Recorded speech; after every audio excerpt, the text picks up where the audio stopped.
Titanfall was by no means a failure. The Xbox One and PC-only first-person shooter sold 10 million copies, eventually, and spawned at least one sequel. But it wasn't the raging success that EA hoped it would be. It wasn't a Call of Duty killer. And while it heralded the beginning of the future shooter phase, it was clear that some of the risks it took needed to be walked back.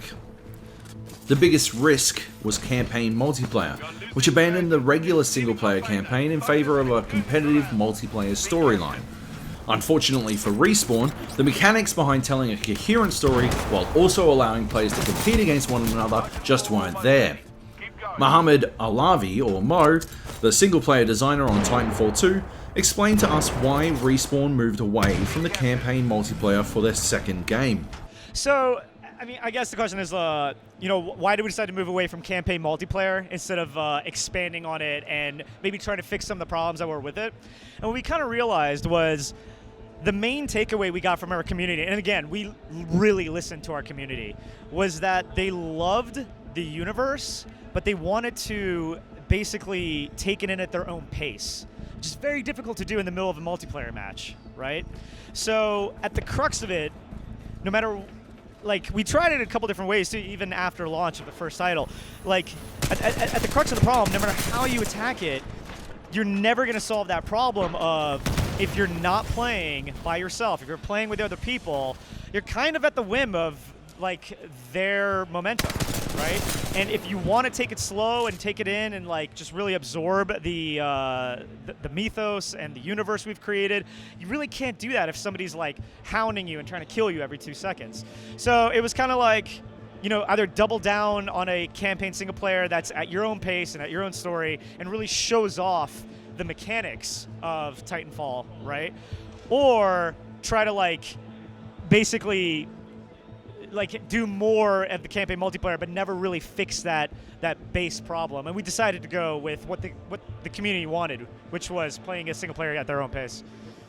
A proper single-player campaign plays to the strengths of Respawn Entertainment anyway.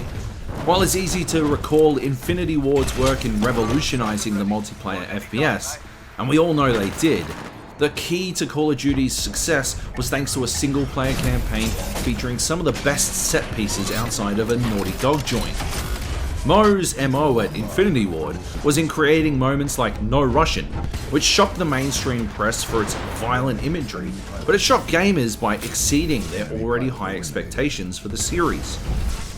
Because Titanfall 2 is moving back to a directed single-player experience, Respawn has the opportunity to work on some of these moments again. There's definitely a pedigree at the studio of designers and developers who came from the Call of Duty franchise, and they definitely bring a plethora of experience with them making first-person shooters and making those bombastic, crazy, amazing levels that have kind of become the standard for AAA shooters. And while we definitely have those in Titanfall 2, we've also created something very new and very unique. This is not just a game about set pieces. This is a game about platforming. It's a game about exploration, about puzzles, about relationships. You can literally talk to your Titan. So there's a lot more going on here. And even coming off, the first game, what we had was a set of gameplay mechanics that were really amazing and really fun. And what we didn't want to do was literally just pick those up and plop them into what I would call a generic shooter these days, right? Because it wouldn't work, and it wouldn't make those, those unique gameplay elements shine. So what we wanted to do was create a bespoke single player that really expanded on those gameplay elements and showed them off to the best of their abilities, the best version that they can be shown off in. And that's what we did. And what we ended up with actually was this really just amazing variety of gameplay, and the amazing part is it's a long single player. It's a very meaty single player, and you'll never do the same thing twice. It's very unique from beginning to end, and not just unique in what came before it, but unique in the sense that you're going to be doing things in Titanfall 2 that you haven't done in a video game before, and I promise you're not going to be able to do in any game coming out this fall either. I know that's a bold statement, but I can confidently say that. Okay. Cool. Can you tell us any of them? I don't want to, that's the thing, half of it is just coming up on it and be like, wow, I can't believe I just played that. And that's the key. Not watched it, not saw it, played it. And I don't want to ruin that. We'll have to wait and see, it seems.